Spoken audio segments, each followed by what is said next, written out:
Continue from the last video. Yes, Star Wars Shadows of the Empire. Third-person action-adventure type game. The gameplay in this is actually quite diverse. Like I said, there's some platforming, there's a lot of shooting. I think you get to use an attack walker at one point. You also get the Battle of Hoth, like I say, where you're flying around the ATSTs, tying the legs together and making them fall down, which is just like at the time that was absolutely mind-blowing. As a Star Wars fan, I really like this game, but it is clunky. It's not perfect, but again, the scope of some of these early N64 games is just incredible. The amount of things they were trying to do, regardless of how well they did them, was just phenomenal. Don't seem to get that nowadays. Okay, Castlevania for the N64, which I alluded to in my other video. Like, honestly, God, this isn't as bad as people say it is. Does it feel like a Castlevania game with the question? It kind of doesn't. Basically, third-person action platformer. Quite a bit of platforming in it, and the platforming is what lets it down. It's just so hard to control at some points, and the jumps are really tight and require a lot of precision, and the game just doesn't offer you that precision. So a lot of the time you're falling off ledges, or just walking off ledges to your death, and it can get really frustrating. But I mean, the visual style of it's really interesting. The combat's quite fun as well, and it's got a lot of the Castlevania staples. Like I say, it doesn't feel like a Castlevania game gameplay-wise, but visually the staples are there, the undead enemies, Dracula, and all that kind of thing. But it's worth seeking out, and if you like this, there's actually another Castlevania game for the N64, and I've forgotten the goddamn name of it. I think it might be Curse of Darkness, but that's probably the PS2 one. Anyway, the other N64 Castlevania games effectively a remake of this due to the feedback on this one that was quite poor. And they, I think, improved the sort of gameplay and the graphics a little. You actually play as different characters. The level design's a bit different.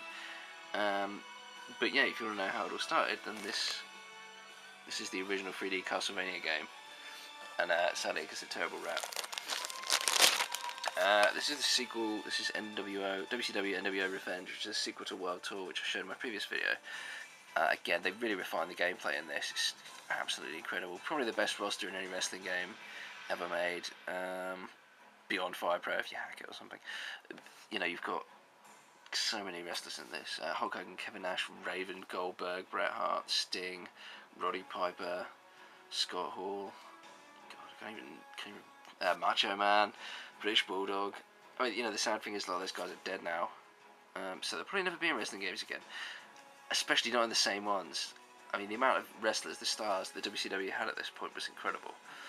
And with the gameplay of the Aki games, it was an absolute dream. And you can still play this nowadays. It really holds up well. It's got all the gameplay modes you want. I mean, this game doesn't have, you know, tables matches and ladders matches and all that kind of shit, but it doesn't need it because it's so fantastic. I mean, this is, again, not to rant on about this, but I will. My issue with the SmackDown games, they present you with 100 game modes, but if the core gameplay is complete shit, then why would you care? Why would you care? And that's just the point. With these games, you have the basic match types: 1-on-1, 2-on-2, handicap, like a Royal Rumble kind of thing, your Battle Royal, and that's it. And you've got a basic selection of weapons if you want to go outside the ring and cheat. But it really just comes together because the gameplay is so solid. You know, your opponent, you hit them with a finisher, they stay down.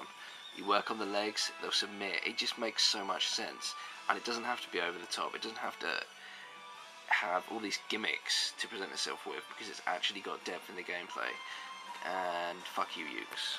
So what else do we have here? Okay, moving on from the N64. This really is kind of poop. In fact, if I remember rightly, this is the South Park on the PS1. The same game as on the N64, but it kind of chugs because the PlayStation 1 doesn't produce 3D visuals, or at least first-person shooters, as well as the N64. Again, if you're into South Park, good collector's item. But not the best game ever, and not even the best version of it. Yeah, a wrestling game. Power Move Pro Wrestling. This came out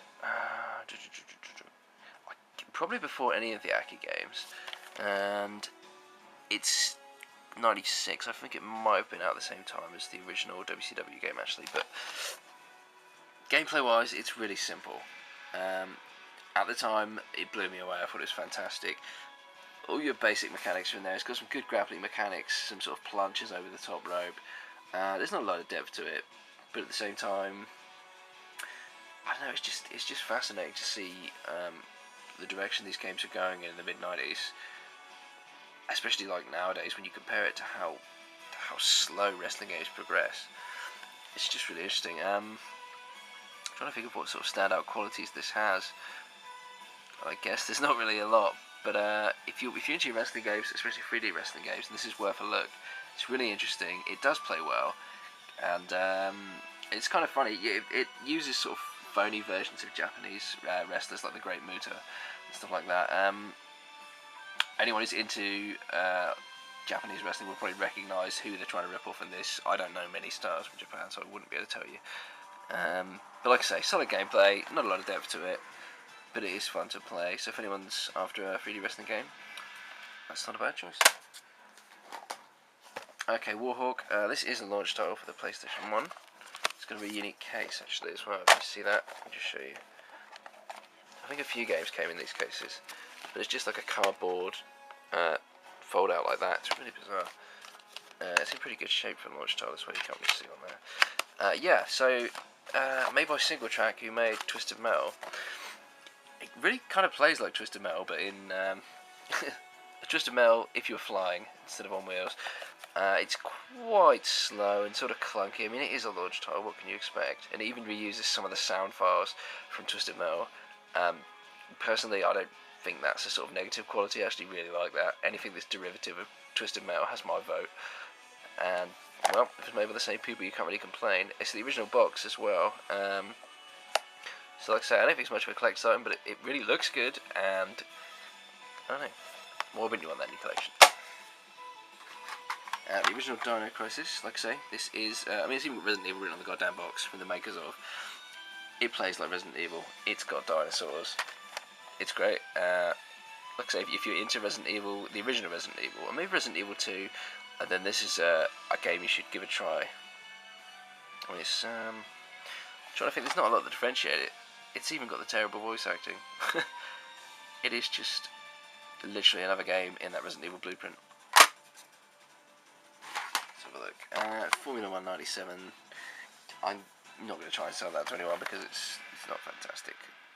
I mean, actually, in all fairness, it is fantastic. The gameplay is really good, but it's a Formula 1 game and it's not going to generate that much interest from people on the internet, I imagine, unless you actually played it when it came out. And it is just a solid racer. Die Hard Trilogy, sadly the greatest hits version, or the classics version, put out by EA.